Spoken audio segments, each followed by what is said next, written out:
Lucía Yepes se quedó con la medalla de plata, la primera en lucha para Ecuador, tras un intenso combate de 3 minutos 37 segundos, que perdió ante la japonesa Akari Fujinami. El ex candidato mejor puntuado al concurso de defensor público, Daniel Frías, y la secretaria del Consejo de la Judicatura en Los Ríos, fueron detenidos en una operación que investiga presunto tráfico de influencias en dependencias judiciales. El presidente Noboa reiteró hoy en la ceremonia del 10 de agosto que los militares siguen enfrentando al crimen organizado, mientras el comandante del ejército, Fernando Haddad, hizo un llamado a la unidad y a la disciplina para ganar la batalla.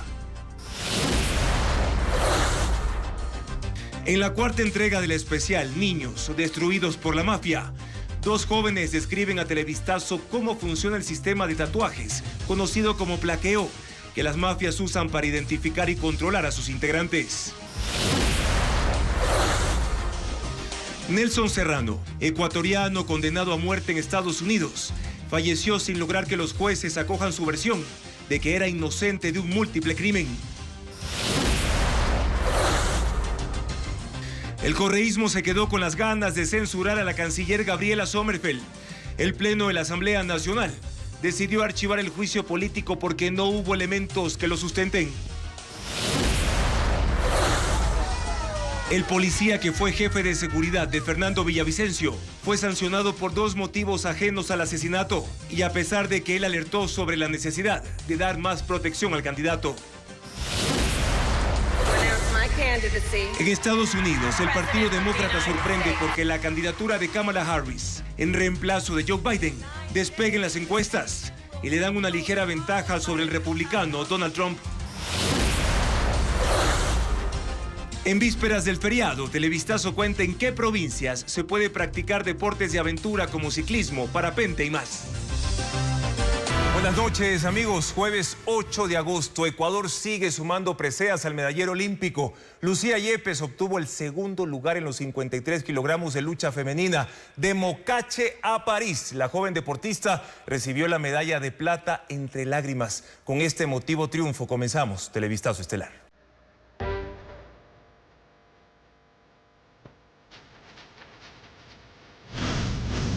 Lucha. Lucía Yepes ganó plata.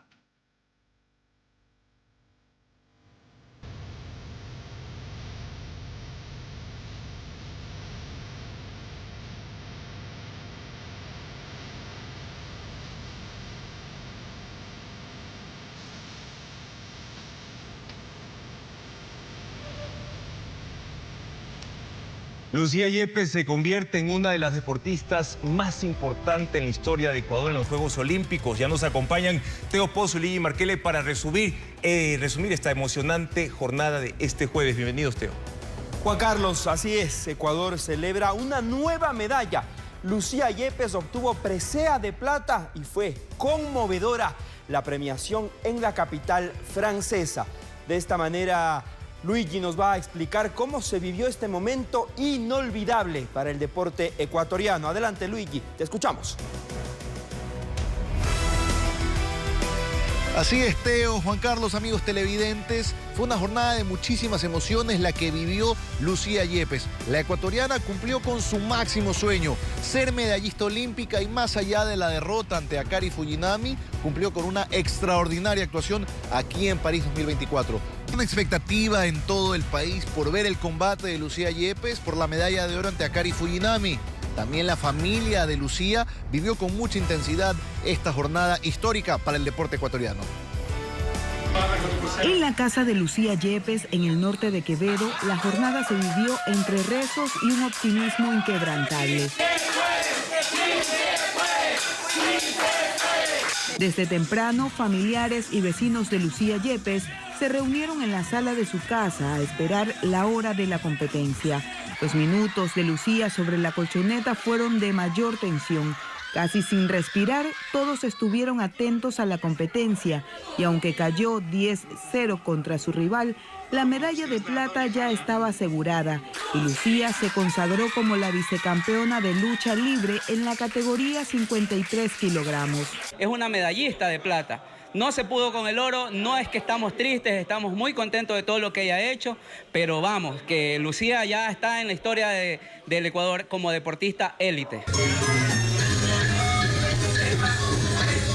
Su madre no dudó en bailar para celebrar la alegría de ver a su hija subir al podium que tanto anhelaba. Ese es un sueño y ella llegó la otra vez a los Juegos Olímpicos, pero no consiguió la medalla y dijo que esta vez iba a conseguir y consiguió medalla. Y yo sé que ella es demasiado joven para estar en esos Juegos Olímpicos y yo sé que la próxima lo va a conseguir. Ahora la familia y amigos se preparan para recibir a la medallista de plata en su barrio Nuevo Amanecer. Y así como en su momento pasó con Jefferson Pérez, con Neisy Dahomes, con Richard Carapaz, ahora sucederá con Lucía Yepes, que marcará un precedente para las futuras generaciones que practican su deporte, la lucha. Teo. Sí, Luigi, porque la formación técnica, física e integral destacan. Diego Cuenca visitó una de las zonas de entrenamiento donde Yepes desarrolló todo su potencial.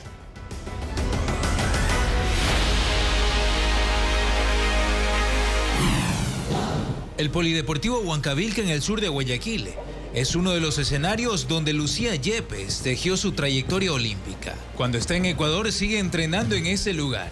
Ex compañeros de ella, como David Ibarra, quien la conoció desde los entrenamientos de la categoría infantil, dice que el ingrediente principal fue su disciplina. Ahí comencé a entrenar con ella desde los 5 años. Lo que destaco de ella es su explosividad, no se rinde, el profe le dice terminamos, si ella no se siente cansada, ella le da. Yo le diría a Lucía que le dé todo, que luche como lucha aquí en Ecuador, que ella es una guerrera y que vamos. La hazaña de Yepes ahora es motivación para los 130 deportistas de lucha olímpica que hay en Guayas. Según el presidente de la Asociación Provincial de Lucha, son referentes nacionales porque desde el 2016 han sido campeones en las 5 categorías, desde la infantil hasta la senior. Una racha en la que Lucía Yepes también ha sido protagonista. Por eso las expectativas son altas. Esto va a ser un precedente, porque yo veo como que Lucía tantas niñas en el país van a querer hacer como Lucía. Y yo creo que para nosotros que amamos este deporte, es lo mejor que puede pasar. Yepes es una de las 50 mujeres deportistas de lucha olímpica que se formaron en Guayas.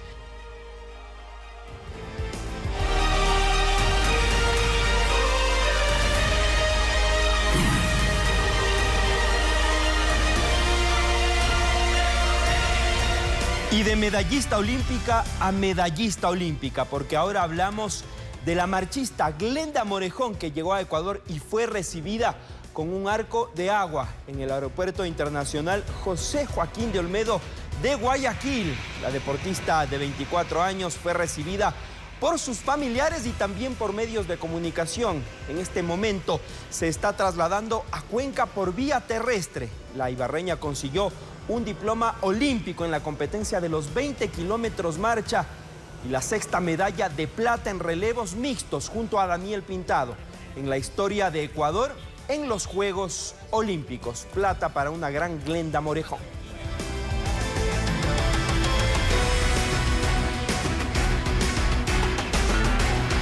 Pero tenemos todavía más información que compartir con ustedes desde París, con Luigi Markelli. Y en breve le contaremos más detalles sobre la medalla olímpica obtenida por Lucía Yepes y también cómo ha ido evolucionando la lucha deportiva en nuestro país. Se lo contamos más adelante.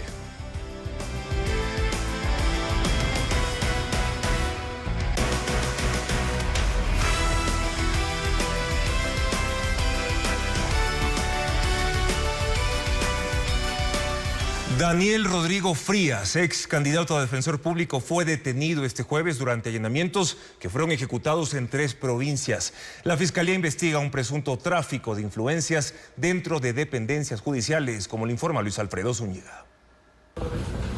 Fueron 15 allanamientos los que realizó la Fiscalía este jueves en inmuebles de Pichincha, Los Ríos y Guayas. Como parte de los resultados, hubo 2 detenidos con fines investigativos. Uno de ellos fue Daniel Rodrigo Frías, quien fue candidato a defensor público e incluso fue el mejor puntuado. Sin embargo, renunció al proceso que llevaba el Consejo de Participación Ciudadana, luego de ser impugnado por tener vínculos con procesados en el caso Metástasis. Frías, quien también fue director del Consejo de la Judicatura en Los Ríos entre 2020 y 2021, fue aprehendido por los agentes en Guayaquil. Las acciones también se desarrollaron en la dependencia de la Corte Provincial de Justicia de Los Ríos, donde fue detenida la secretaria de la Judicatura en esa provincia. Según la información policial, el operativo fue realizado por Fiscalía, que investiga un presunto tráfico de influencias relacionado con actos ilícitos dentro de dependencias judiciales. Fiscalía informó que se recabaron indicios para esclarecer presuntos delitos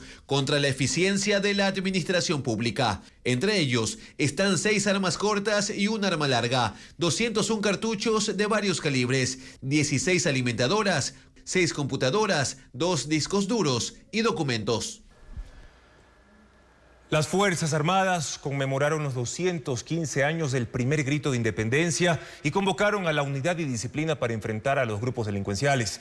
Al evento, que se llevó a cabo en la Escuela Militar Eloy Alfaro en Parcayacu, asistieron el presidente de la República, Daniel Noboa, y otras autoridades de Estado. Paul Romero preparó un informe. Las Fuerzas Armadas conmemoraron los 215 años del primer grito de la independencia 2 días antes del 10 de agosto por el feriado de este viernes. Parcayacu preparó el escenario para la celebración a la que asistió el mandatario Daniel Noboa con la banda presidencial. Más de 200 cadetes formados en bloques, perfectamente alineados y con uniformes de parada.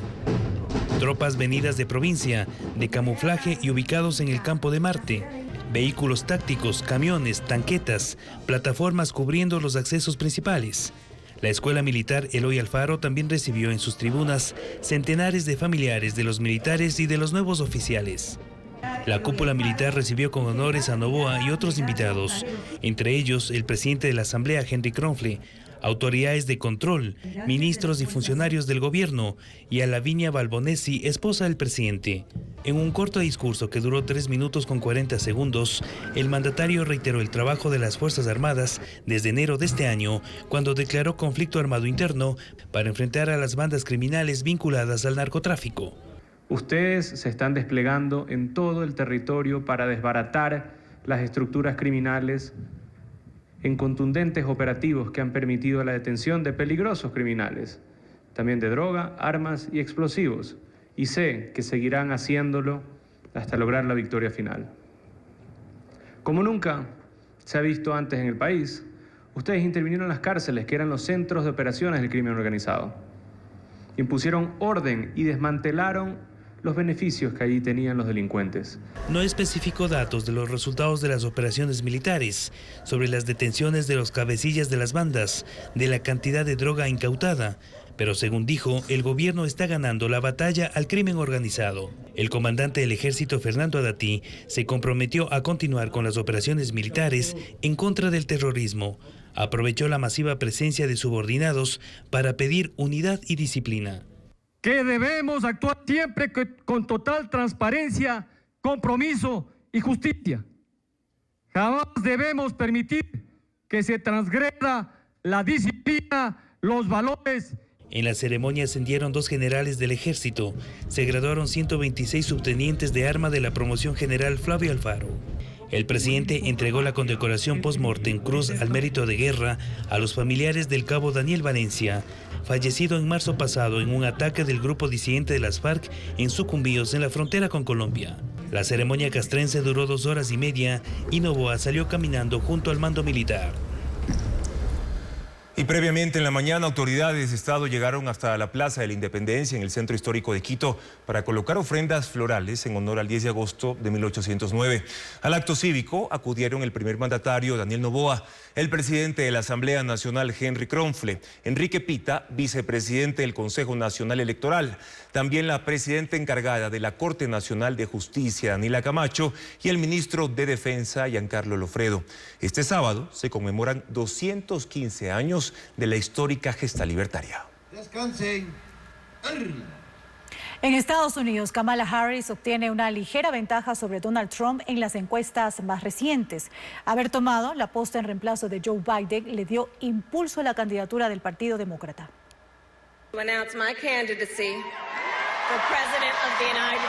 Kamala Harris ha lanzado una agresiva campaña por la presidencia. Alcanzó una recaudación récord de $300 millones en julio para financiarla. Visita nuevos estados todos los días y esta semana anunció que el gobernador de Minnesota, Tim Walz, será su vicepresidente si ganan las elecciones de noviembre. Así también muestra un ligero repunte en las encuestas. La empresa de análisis Real Clear Politics, en un sondeo de esta semana, le da a Kamala Harris 47,4%.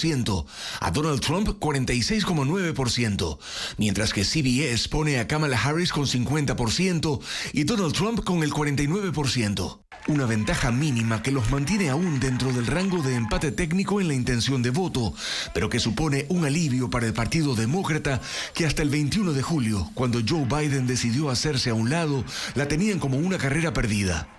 Harris reconoce que partieron en desventaja y ahora concentra su campaña en los estados indecisos, cuyos votantes en ocasiones dan el triunfo a los demócratas y otras veces a los republicanos. En su campaña hay ataques contra Donald Trump, pero también plantea un panorama positivo frente al futuro.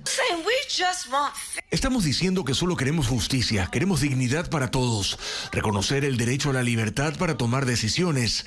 No nos enamoramos de quienes intentan dividirnos, en eso no radica nuestra fuerza, dijo hoy en una concentración en Michigan. Pero así también recibe los ataques de los republicanos, tanto de Trump como de su vicepresidente J.D. Vance. Es una radical de izquierda en un nivel que nunca se ha visto y que ha escogido a otro radical de izquierda, dijo Trump esta tarde. Y apuntan contra el binomio Harris-Walz como extremadamente progresistas. Seguidores de políticas que, según los republicanos, han agravado la situación de los Estados Unidos, por ejemplo, en materia migratoria y de seguridad fronteriza, pero también respecto de la economía en el país. En Venezuela, la líder opositora María Corina Machado pide más ayuda a países de Latinoamérica para que condenen al régimen de Nicolás Maduro y se respete el resultado de las elecciones presidenciales, que por ahora solo están sujetos a un veredicto del Tribunal Supremo de Justicia, controlado por el oficialismo. Nicolás Maduro ha dejado en manos de la Sala Electoral del Tribunal Supremo de Justicia la definición sobre los resultados de la votación, que son totalmente distintos entre lo que dice el gobierno y lo que han demostrado los opositores. El régimen no muestra las actas y Maduro repite que el sistema electoral ha sido y es blanco de ataques cibernéticos. La situación de Venezuela divide a la comunidad internacional. Al menos 7 países latinoamericanos han reconocido a Edmundo González como ganador. El presidente de Chile, Gabriel Boric, llegó a decir ayer que no tiene dudas de que Nicolás Maduro intentó un fraude. Y en una videoconferencia con el presidente de Costa Rica, Rodrigo Chávez Robles, la líder de oposición, María Corina Machado, pide que más voces se unan al llamado para que el régimen pare la represión y acepte que perdió las elecciones. Para que el régimen entienda que su única opción es aceptar los términos de una transición negociada y que estamos dispuestos a negociar. Mientras que los gobiernos de México, Brasil y Colombia, aliados de Maduro, intentan activar un proceso de diálogos con ambas partes, y Estados Unidos sostiene que la salida es por la vía democrática. El portavoz del Departamento de Estado, Matthew Miller, señala que en última instancia es un proceso venezolano el que debe llevar a una solución. Atención, habrá toque de queda focalizado a partir de esta noche. Hace pocos minutos el presidente Noboa firmó el decreto 351, en el cual declara el toque de queda desde las 10 de la noche hasta las 5 de la mañana en toda la provincia de Los Ríos. También en el cantón Camilo Ponce Enríquez de Azuay, los cantones La Joya de los Hachas, Puerto Francisco de Orellana y Loreto en la provincia de Orellana. En esa lista se incluyen además los cantones Durán, Balao y la parroquia Tenguel de Guayaquil. La medida se suma al estado de excepción que desde el 2 de julio estaba decretado y que rige hasta septiembre próximo. El Instituto de Meteorología, el INAMI, recomienda a la ciudadanía tomar precauciones debido al pronóstico de radiación alta, muy alta y extremadamente alta hasta este domingo. Además, conozcan los requisitos para el segundo llamado al acuartelamiento militar en Ecuador. Más detalles en el siguiente informe.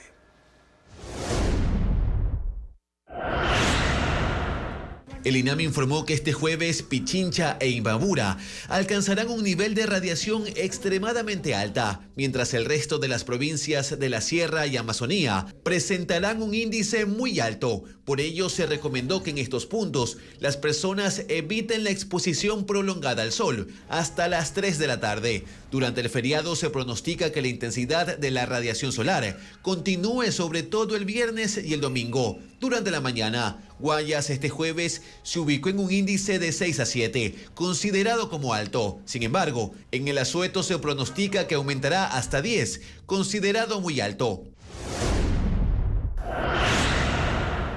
Las inscripciones para el segundo llamado al acuartelamiento militar están abiertas. En este proceso ingresarán 4.800 hombres y 200 mujeres. Para hacerlo, los postulantes deben tener entre 18 y 22 años e ingresar a la página web de la Dirección de Movilización www.diremov.mil.es y completar el formulario. Con el documento impreso y su cédula de identidad, deben presentarse el sábado 7 y domingo 8 de septiembre en los centros de movilización del país para el proceso de selección. Serán pruebas médicas, psicológicas y se tomará en cuenta el pasado judicial. Las inscripciones estarán abiertas hasta el 21 de septiembre, ya que si el 7 y 8 de ese mes no se completan los 5.000 cupos, se hará un segundo llamado.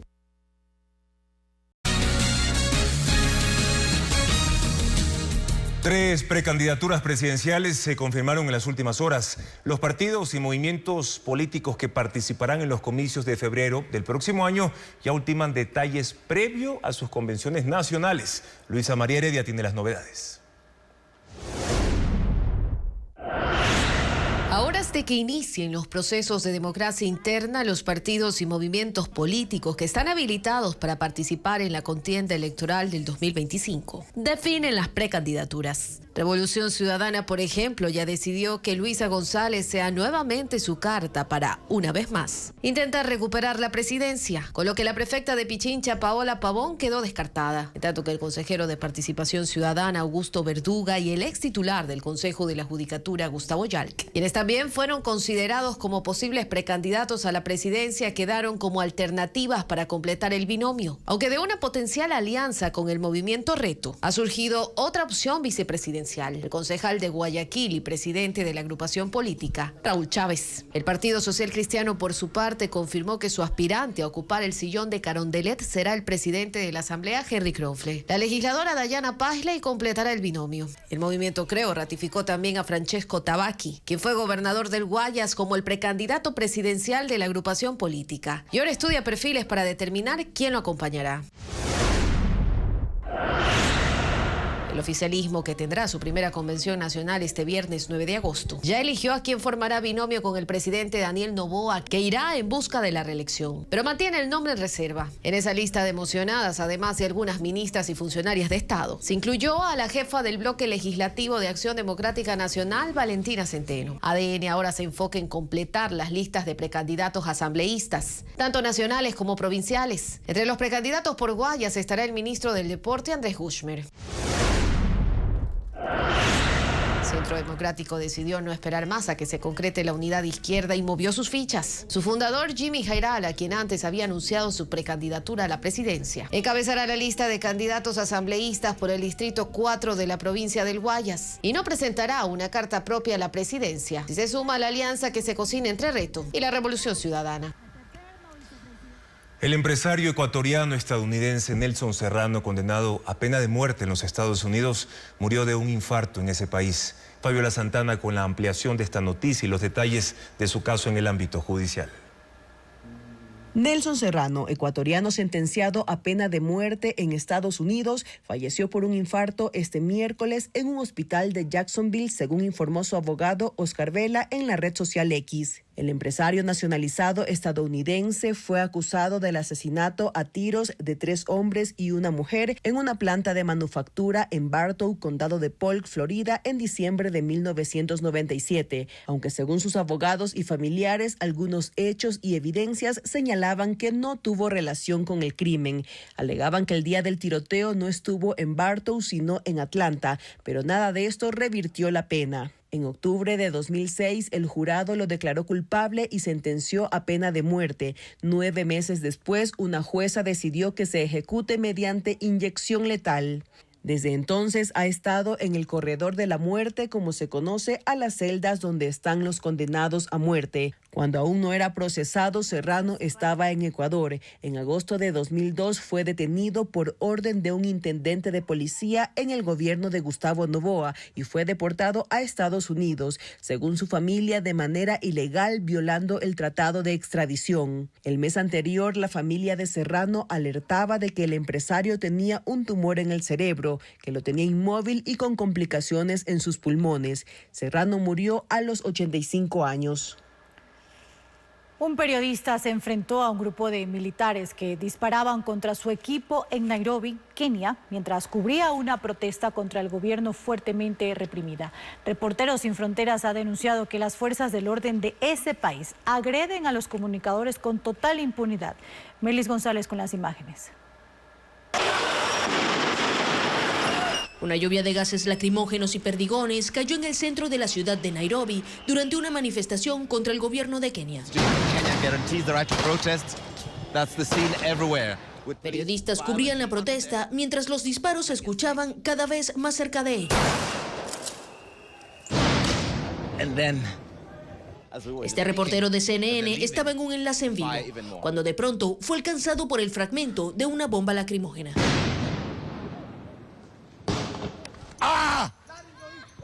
That was aimed directly at me. La policía seguía disparando hacia su equipo desde un camión, mientras él les preguntaba por qué los atacaban. He's shooting directly at me. Why are you shooting at me? Finalmente, los uniformados se fueron. La ONG Reporteros Sin Fronteras ha denunciado al menos 6 ataques contra comunicadores durante la ola de represión en ese país africano. El más grave fue el de la periodista Catherine Waheri, de la cadena K24, quien fue herida con una bala de goma en la pierna a pesar de tener la identificación de prensa. Según la ONG, las agresiones también incluyen detenciones, acoso y amenazas para restringir su labor. Las protestas contra el gobierno de Kenia iniciaron en junio y desde entonces hay 50 fallecidos, 200 heridos y más de 370 detenidos. El líder del movimiento independentista de Cataluña, Carles Puigdemont, desafía a la justicia española. Tiene orden de prisión y ha estado prófugo por 7 años, pero este jueves regresó al país. Participó en un acto público en Barcelona y volvió a huir. La policía activó sin éxito un operativo de búsqueda y captura. El expresidente de Cataluña, Carles Puigdemont, apareció en Barcelona en un acto organizado por sus seguidores, luego de haber permanecido casi 7 años en el exilio. El dirigente del movimiento Juntos por Cataluña acudió a un parque del centro de Barcelona, donde 3.500 de sus partidarios lo esperaban. Que ens ha dut a la presó, a l'exili. Allí acusó a las autoridades de reprimir al movimiento separatista, haciendo caso omiso del anhelo de independencia de los mismos habitantes de la región. De ser independentistas. Durante los últimos 7 años hemos sido perseguidos porque queríamos escuchar la voz del pueblo catalán. Han convertido el hecho de ser catalán en algo sospechoso. Hay una cosa sospitosa. Su llegada estaba anunciada desde ayer y ocurrió el mismo día en que el Parlamento convocó al Pleno para investir como nuevo presidente de la región a Salvador Illa del Partido Socialista, quien pidió al Tribunal Supremo que dé amnistía para todos los delitos que se le imputan a Puigdemont. Aunque se esperaba que Puigdemont se trasladara al Parlamento, una vez terminada su intervención abandonó el escenario, abordó un vehículo y desde entonces se desconoce su paradero. Puigdemont, de 61 años, enfrenta cargos por rebelión y sedición, por el referéndum y la declaratoria unilateral de independencia en 2017, con el fin de separar a Cataluña del resto de España. Y aunque él se beneficia de la amnistía concedida a más de 1.000 personas involucradas en el proceso independentista, un juez se ha negado a concedérsela por el delito de malversación de fondos, por lo que la orden de prisión se mantiene vigente. La policía de Cataluña puso en marcha un operativo de búsqueda y captura que se extendió por toda la región, pero sin resultados todavía. Un sismo de magnitud 7.1 sacudió hoy el oeste de Japón, activando alerta de tsunami con olas de 1 metro. El epicentro se ubicó en la prefectura de Miyazaki, en una isla del suroeste del país, a una profundidad de unos 30 kilómetros. La sacudida causó daños menores e interrumpió la operación de los trenes bala. Japón está ubicado en el anillo de fuego del Pacífico y es uno de los países del mundo más propensos a los terremotos. En el informe sobre el puerto de Esmeraldas que Televistazo emitió el 29 de julio, se dijo que hubo un contrato por 20 millones para ampliar el puerto. En realidad, fueron 2 contratos, uno para el patio G2 para anexarlo al área de almacenamiento de vehículos por 8.8 millones de dólares que ya se ejecutó. El segundo por 11.1 millones de dólares. Fue suspendido por incumplimiento. El contratista y la autoridad portuaria ejecutó las garantías. En el informe se dijo que para el puerto se han firmado contratos ficticios. El exministro Gabriel Martínez asegura que en su gestión no hubo contratos de ese tipo. Televistazo dijo en el puerto de Esmeraldas no había dragado técnico desde el año 2014. El exministro nos hace saber que en su gestión durante el gobierno de Lenín Moreno se ejecutaron obras de mantenimiento de dragado. Selec contrató al estadounidense Progen para que provea generadores de electricidad por 150 megavatios. 2 contratos fueron firmados el 2 de agosto y Francisco Garcés tiene el detalle de lo adquirido por el Estado. Selec adjudicó 2 contratos de emergencia para la generación de 150 megavatios por 149,1 millones de dólares. Una compra es para la central eléctrica El Salitral y la otra para Quevedo. El contrato para Salitral es por 99,4 millones de dólares. Fue firmado con la estadounidense Progen, que se comprometió a instalar 29 generadores fabricados al año anterior, pero que no han sido usados. El contrato firmado el 2 de agosto obliga a que los generadores estén funcionando en 120 días, es decir, hasta finales de noviembre. La contratista desistió de recibir el anticipo. Por eso se le pagará el 70% del valor una vez que los equipos estén instalados. El 20% cuando terminen las pruebas de funcionamiento y el 5% restante cuando haya concluido la transferencia de tecnología y conocimiento al personal nacional. El segundo contrato también fue suscrito el 2 de agosto. Es para la instalación de generadores por 50 megavatios en la estación Quevedo 2. Benefició también a Progen, que fue la única empresa que presentó una oferta en firme por 49,7 millones de dólares. Instalará 20 generadores móviles fabricados en 2023 que estarán listos en 95 días, es decir, el 5 de noviembre. Igual que en el contrato del Salitral, la proveedora renunció al anticipo y por eso los pagos empezarán cuando los generadores estén instalados. Los 2 contratos firmados por la emergencia se suman al alquiler de un barco turco de generación que ya está en el país. Con estos 3 sistemas generadores funcionando, al final del año se tendrán disponibles 250 megavatios adicionales en el sistema eléctrico para cubrir parte del déficit de generación, que según SENACE es de 475 megavatios. El Encuentro Internacional de Danza a Cielo Abierto en Quito, una obra teatral infantil y un concierto sinfónico en Cuenca son algunos de los eventos para este feriado. Estefanía Arias tiene más detalles en la siguiente nota. 19 agrupaciones de danza de 8 países, 20 obras y 3 talleres son parte de la 11ª edición del Encuentro Internacional de Danza a Cielo Abierto en Quito. Este sábado se realizará un espectáculo en la Plaza Cultural Belmonte, sector de San Blas, a las 19 horas. Todas las presentaciones son gratuitas. Un texto descrito como un canto a la vida, a la resistencia del goce, pese al paso del tiempo y al deseo femenino. En agosto nos vemos, el último texto escrito por el reconocido Gabriel García Márquez, en el que su personaje principal es Ana Magdalena Bach y sus viajes a visitar la tumba de su madre. Poco se imagina el joven protagonista de esta novela, que la chica de la que se ha enamorado está a punto de desaparecer de su vida. La ciudad y sus muros inciertos, del autor japonés Haruki Murakami, una historia de ficción llena de aventuras. ¿Lo escuchaste, Marujita? La obra infantil Don Anacleto Avaro llegará al Teatro La Bota en Guayaquil, una historia sobre la avaricia y el egoísmo que deja un mensaje de reflexión al público, dirigida por Jorge Jiménez. Las funciones serán los domingos de agosto en 2 horarios, 12 del día y 4 de la tarde. 1, 2, Una obra que introduce con humor a una realidad alterna. 2 hombres en gestación enfrentarán los desafíos que tiene esta etapa. Embarazados se presentará en el Parque Bicentenario en San Borondón, interpretado por Juan Carlos Román y Adrián Peraza. La función gratuita será este viernes 9 a las 20 horas. ¿Ya vieron? ¡Una escalera! Por desgracia, mi diseño no facilita esta clase de...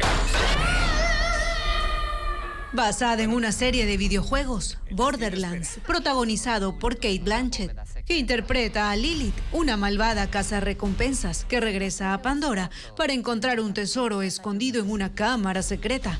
Un filme de comedia, acción y ciencia ficción que llegará a las carteleras del país.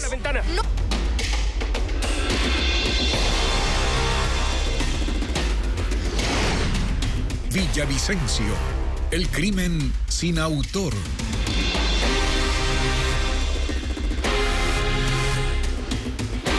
El asesinato de Fernando Villavicencio dejó en evidencia la falta de protección y seguridad del Estado. A un año de los hechos, la policía sancionó a su ex jefe de seguridad, quien paradójicamente alertó el riesgo e incluso pidió al mando reforzar la protección por las amenazas en su contra. Paul Romero con el seguimiento de este caso.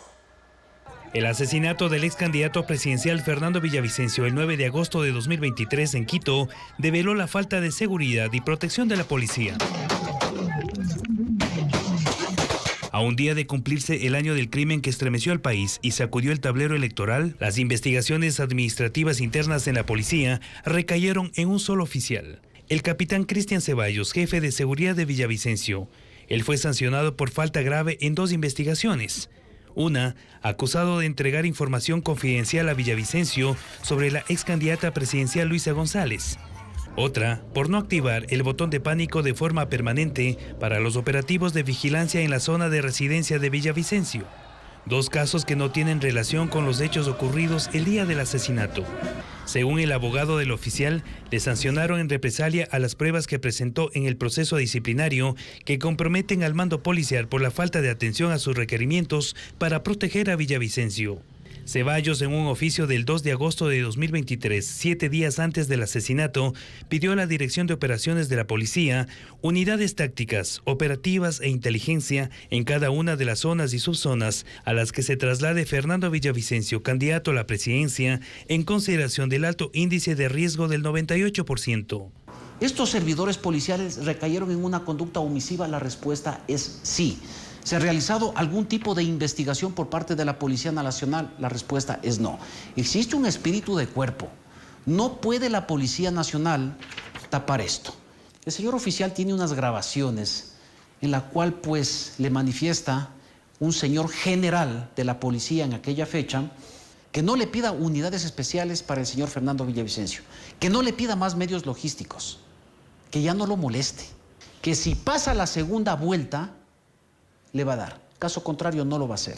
Como este oficio, remitió al menos 47 documentos y solicitudes al mando policial solicitando vehículos, motos, equipos de comunicación, armas de largo alcance, incluso un año antes del crimen. En agosto de 2022, cuando Villavicencio presidía la Comisión de Fiscalización de la Asamblea, Ceballos pidió la dotación de armas largas por el alto índice de riesgo del dignatario, a más de las amenazas alertadas por grupos de narcotráfico y de contrabando de aduanas. Un día antes del asesinato y el día de los hechos, Ceballos remitió el documento con el factor crítico de atención a 10 oficiales de la policía por el riesgo durante el mitin en el Centro Educativo del Norte de Quito. En las pruebas de descargo institucional existen documentos que señalan que las unidades policiales reaccionaron de forma inmediata, pero el abogado de Ceballos pone en duda la veracidad de los documentos. Que la documentación que sirvió de base para realizar el sumario administrativo al señor capitán, mucha de ellas se encontraba adulterada. El actual mando policial respondió que la sanción al oficial se realizó de forma documentada y con el debido proceso. Sin embargo, por las denuncias de inconsistencias, la Fiscalía abrió 2 investigaciones penales por fraude procesal y ejecución extrajudicial. Ceballos permanece en las filas policiales y espera el pronunciamiento de la ministra del Interior, Mónica Palencia, a quien apeló la resolución interna de la policía que podría terminar con su carrera. La Revolución Ciudadana y el Partido Social Cristiano impidieron que la Asamblea debata un homenaje a Fernando Villavicencio al cumplirse un año de su asesinato. El pedido incluía una placa en el hall del Legislativo, como lo informa Patricio Díaz. La Asamblea evita rendir homenaje a Fernando Villavicencio. Con las abstenciones de la Revolución Ciudadana, Partido Social Cristiano y Pachacútec, el Legislativo no pudo tratar este jueves una propuesta para saludar la memoria del ex legislador y candidato presidencial. El pedido fue de la independiente María Teresa Pasquel, al cumplirse un año del asesinato de Villavicencio. Ella solicitó un cambio del orden del día para incluir ese punto. Y se exhorte además a las instituciones del Estado a luchar contra la corrupción y asegurar que los autores intelectuales del crimen sean llevados ante la justicia. Queda en la conciencia de cada persona de no haber sido generosos en saber reconocer a un valiente de nuestra patria que ofrendó su vida por luchar contra la corrupción. La legisladora también propuso colocar una placa en el hall de la Asamblea destacando la labor de Fernando Villavicencio como asambleísta y presidente de la Comisión de Fiscalización, su trabajo periodístico y de lucha contra la corrupción. 73 legisladores se abstuvieron e impidieron que el tema se trate. Además de correístas, socialcristianos y Pachacútec, no apoyaron la moción 4 legisladores oficialistas y 4 independientes. La Asamblea tampoco trató esta semana el informe de la comisión que investigó el asesinato de Fernando Villavicencio. El texto de mayoría señalaba que ese hecho fue producto de la ola delincuencial que sufre el país, algo que Construye rechazó pidiendo que sea reconocido como crimen político. El pueblo ecuatoriano sabrá analizar quiénes verdaderamente están con el pueblo y quiénes están por los intereses grupales.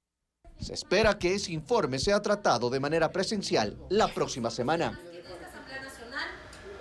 La expareja de Junior Roldán, alias JR, fue vinculada a un proceso de lavado de activos que blanqueó dinero ilícito del narco entre 2020 y 2024. Fabiola Santana informa que un juez de Quito le dictó prisión preventiva.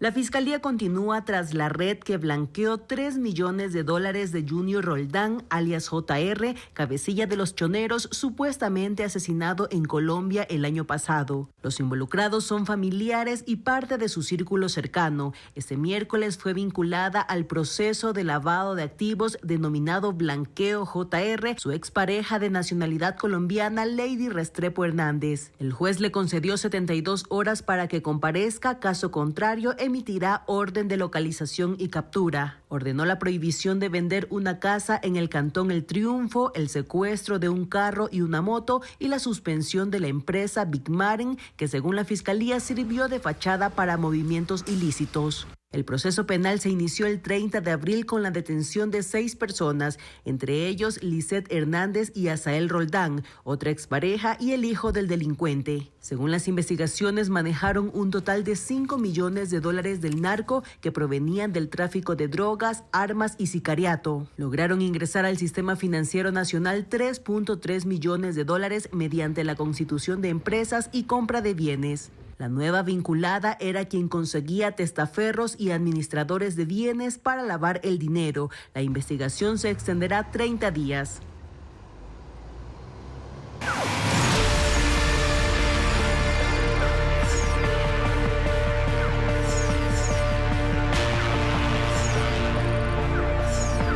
Niños destruidos por la mafia.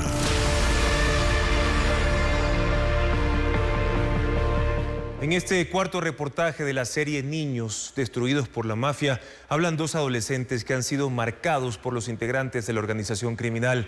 Tienen una placa con el tatuaje representativo de la banda y el nombre del cabecilla, que también es llamado firma y comandante. Los menores que se quitan la placa o tatuajes son asesinados.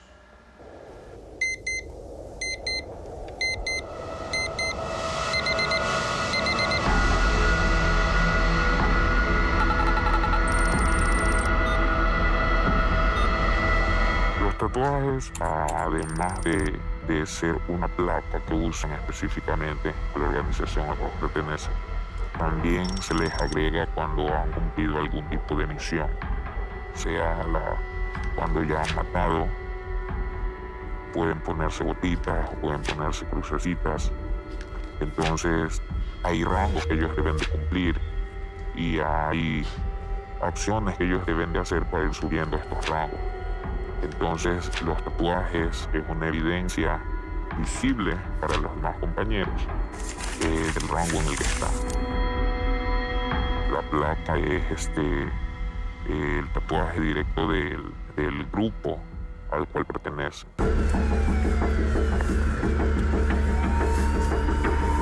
Yo tengo 16, yo me plaqué cuando tenía 14. Plaqueo es una mafia, es una identificación de la organización, los tiguerones. Es una placa que me colocan en el cuerpo, coloca eso de los pies, el pecho, espalda. Contiene los nombres de los cabecillas, las iniciales de los comandos de la zona. Nosotros nos ponemos las iniciales de los comandos en el cuello, en la frente, pierna, brazo. ¿Qué significa la inicial? La inicial de la W, William, el líder de los tiguerones. O sea que tengo que quitarle la vida a una persona, o robar, o secuestrar, para yo poderme ganar esa inicial. Yo tatuaje, digo, hablando, tengo como unos 18. Nos estamos sacando la placa porque no están deteniendo lo que tienen la placa en... Placas son bombas, ¿sí me entiendes? De uno la tortura, se lo llevan, lo meten. Ya, pues ese es el motivo de la placa. Dependiendo de la firma, hay una firma que sí dicen que si hay que borrar, se la borra. Se la hay otras firmas que no, dicen no se la borra. Tengo 16 años, empecé desde los 12 años, pensé en la banda de los tiguerones, en verdad. Es una placa que en verdad tú ya, si te la hiciste, ya pertenece a la banda de los tiguerones. Y si te la quitas, te eliminan del mapa. Hay algunos que se plaquearon desde los 13, los 15. Los otros mayores también se plaquearon ya desde los 20, los 30. Tú entras o más, le dices a ellos y que quieres entrar a la banda y tal día te mandan a plaquear. Nosotros nos tatuamos y llama a la mafia y él paga. Son unos menores de edad, somos jóvenes, pelados. Cada quien hay como 5 tatuadores allá. Todos son pelados.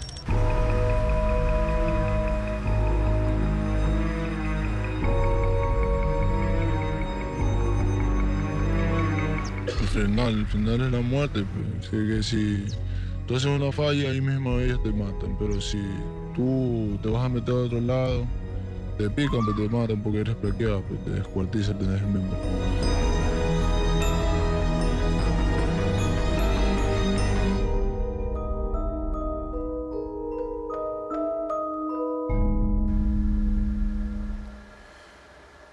Y en el último reportaje de la serie Niños destruidos por la mafia, vamos a hablar del primer eslabón que deben pasar los menores de edad para ser parte de las organizaciones narcocriminales.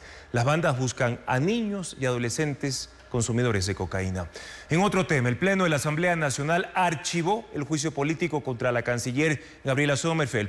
El correísmo la acusaba de incumplimiento de funciones por la irrupción en la Embajada de México. Sin embargo, no tuvo respaldo en las otras bancadas. Patricio Díaz informa.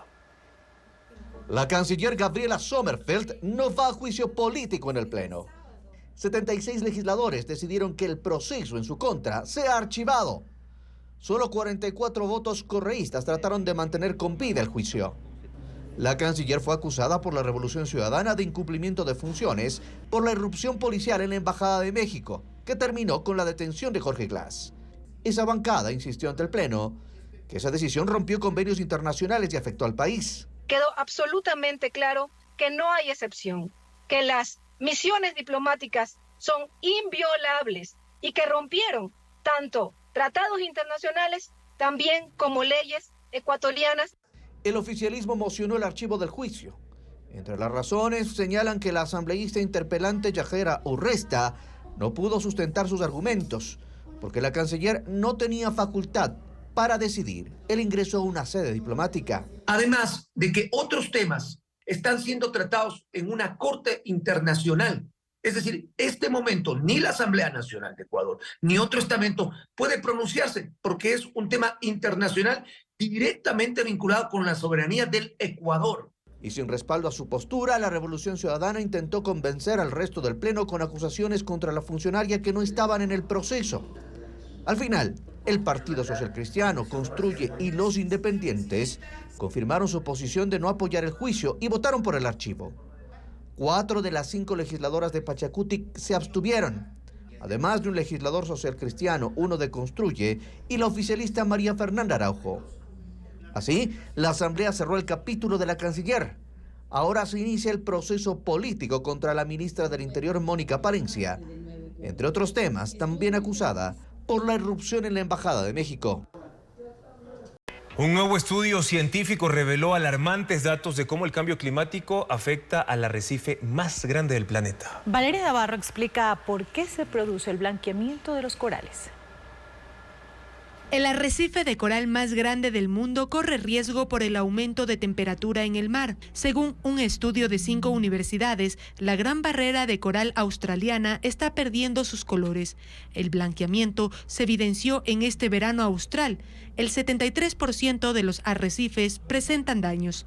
Científicos de Australia y Estados Unidos tomaron muestras de los esqueletos de corales. Extrajeron sus núcleos que funcionan como discos duros orgánicos para determinar las condiciones del agua durante décadas. Según la investigación publicada en la revista científica Nature, el calentamiento anual del agua es de 0,12 grados Celsius desde 1960. Al incrementar la temperatura, los corales presentan estrés térmico y expulsan las algas que le proporcionan color y nutrientes.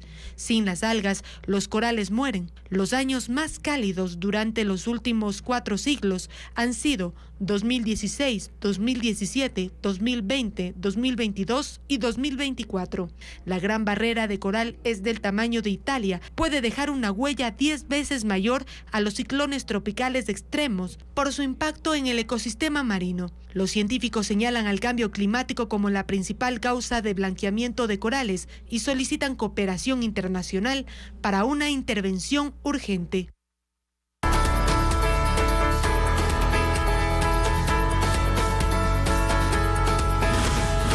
Feriado, la desconexión deseada. En el feriado, los turistas también pueden optar por deportes y actividades al aire libre. Por ejemplo, en cantones de la costa y de la sierra, el parapente, natación y travesías en cuadrones atraen a los visitantes, como nos cuenta Luis Alfredo Zúñiga.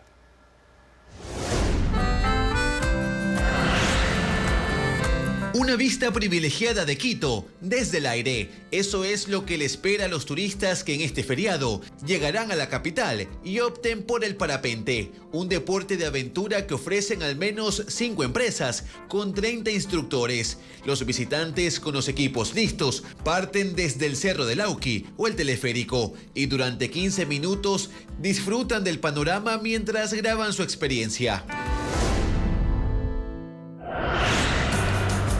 Para quienes busquen contacto con la naturaleza, su destino es Cuenca.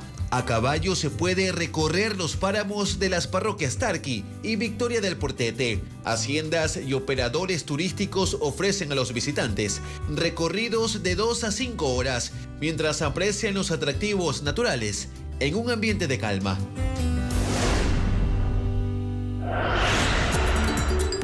Aventura y adrenalina aguardan en Mindo, provincia de Pichincha, donde se puede pasear en cuadrones, acelerando y atravesando senderos, bosques y lagos. Los más intrépidos pueden intentar maniobras. Al final, una fotografía queda de recuerdo de la aventura. La natación en aguas abiertas llega a Salinas en Santa Elena. Este feriado, quienes gusten de este deporte podrán disfrutar de la 18ª edición de la Copa del Pacífico, que reúne 200 nadadores de 10 países latinoamericanos y otros 11 invitados. Las pruebas arrancaron el miércoles y durante el feriado se disputarán los 10 kilómetros de nado para damas y varones. Son opciones para no quedarse en casa y disfrutar del deporte y la aventura en este feriado. Y ahora hablamos de la ruta de las haciendas en La Tacunga, provincia de Cotopaxi, que tiene edificaciones de la época inca y colonial también que aún permanecen intactas. Son 600 años de historia que los turistas pueden conocer con imponentes paisajes de bosques y volcanes. Patricio Viera con el informe. Vigilada por árboles de eucalipto, se levanta la hacienda La Ciénega, situada 35 kilómetros al norte de La Tacunga, en la parroquia Tanicuchi, provincia de Cotopaxi. Se extiende por 10 hectáreas. La casa de hacienda fue construida en 1695 con un estilo barroco. La hacienda está adornada con una colección de muebles antiguos del siglo XVI. Fue el escenario de importantes acontecimientos para el país. En 1742 llegó a la hacienda la misión geodésica francesa encabezada por la Condamine. En 1802 recibió al geólogo Alexander von Humboldt, que llegó para estudiar los recursos naturales. Esta campana de acero, que permanece en el ingreso, fue traída desde Europa hace 300 años. Sirvió de protección para los soldados realistas, quienes se enfrentaron con los patriotas el 10 de agosto de 1809. Son 7 orificios provocados por arma de fuego. Quedaron marcados como testigos de lo sucedido. Las paredes de sus pasillos son un lienzo de historia que revelan la visita de los expresidentes José María Velasco Ibarra y Galo Plaza Lazo. En el jardín posterior destaca una de las primeras iglesias construidas en el Ecuador hace 400 años. La puerta de madera fue tallada a mano y en su infraestructura se conservan los azulejos originales. A partir de 1981 se transforma en hotel. En la actualidad cuenta con 32 habitaciones y 3 restaurantes que recibe a cerca de 200 huéspedes por mes. A 9 kilómetros al norte, en la parroquia Mulaló, está la hacienda San Agustín de Cayo. La casa principal se levantó junto a un sitio de descanso construido en la época del Tahuantinsuyo, en el que los aborígenes permanecían, se abastecían de alimentos para continuar su viaje. Los muros de piedra tienen 3 metros de alto, fueron levantados en la época inca. Su propietario fue el 2 veces presidente de la República, Leonidas Plaza Gutiérrez. La casona se transformó en hotel con 10 habitaciones. Cuenta con una caballeriza de 17 ejemplares que complementan la belleza arquitectónica de la hacienda. A 18 kilómetros al sur está la hacienda Jato Verde. Destaca por su edificación de color vido en medio de un tapiz verde de 38 hectáreas, construida en 1880. Inicialmente fue propiedad de los jesuitas. Luego fue adquirida por el general Alberto Enríquez Gallo, expresidente de la República, y finalmente pasó a manos de la familia Aguirre, quienes decidieron hace 20 años transformarlo en hotel. Cuenta con un salón principal donde se destacan paredes que muestran el tallado de piedra volcánica y están decoradas con cuadros de caballos. Junto con candelabros está un tocadiscos que fue traído de Francia en 1920. Cuenta con 9 habitaciones y recibe a cerca de 30 turistas, sobre todo europeos. En sus predios existen caballerizas, ganado, una cruz que muestra el paso de los jesuitas y árboles de eucalipto de 300 años. Cada edificación ofrece una experiencia única que conjuga con el paisaje de volcanes y gigantescos árboles que las vigilan y guardan historia del Ecuador. Hacer deporte en bicicleta y recorrer sitios turísticos es una alternativa en este feriado. Valeria Navarro nos cuenta algunas recomendaciones de rutas que ya fueron reconocidas como cicloturísticas. Recorrer hermosos paisajes en bicicleta es una opción en este feriado. En Ecuador hay rutas de aventura. Una de ellas es la del Palmito en el cantón Pedro Vicente Maldonado. a 600 metros de altura se puede recorrer 35 o 76 kilómetros y la ruta pasa por el río Guayabamba, la cascada Salto del Tigre y la comuna Celica. Empieza en el Coliseo San Vicente de Andoas y llega al Estadio Municipal Pedro Vicente Maldonado. La ruta escondida a Culebrillas empieza en Perucho, una de las 33 parroquias rurales de Quito, y finaliza en la iglesia Tanlagua. Los ciclistas van por la carretera en medio de pequeños arbustos y montañas rocosas. Se usa para entrenamiento o esparcimiento. Es un recorrido desafiante por la topografía que sube 13.7 kilómetros. En general, se recorre en 2 horas y en Perucho los ciclistas pueden disfrutar de las mandarinas de la zona. En el Parque Nacional Cotopaxi hay rutas de cicloturismo que atraviesan páramos, lagunas y montañas. Se pedalea de 3.000 a 4.200 metros de altura. Hay recorridos de 30 hasta 140 kilómetros. La dificultad técnica es moderada, pero todo depende de las condiciones climáticas que pueden llegar a ser muy frías. En la playa, los ciclistas pueden recorrer el perfil costero de la ruta Spondylus, que pasa por Esmeraldas, Manta y Salinas. En Manabí se puede ciclear en las rutas Jama del Mono Aullador, Jipijapa Puerto López o transitar por la vía Colorado que bordea el Aromo, un sector cercano a Manta que forma parte del bosque húmedo de Pacoche. En este feriado se puede hacer deporte, conocer nuevos lugares y divertirse. Gracias por su sintonía, amigos y confianza de siempre. El INAMI pronostica que la intensidad de la radiación continúa en el país durante toda la mañana este viernes y el domingo, así que recuerde evitar la exposición prolongada al sol. Principalmente entre las 9 de la mañana hasta aproximadamente las 4 de la tarde. Pero si quieren conocer más sobre los lugares turísticos al aire libre para visitar en familia o amigos durante estos días de asueto, en ecuavisa.com van a encontrar todos los detalles, toda la información al respecto. Gracias por habernos acompañado. Buenas noches y un excelente feriado.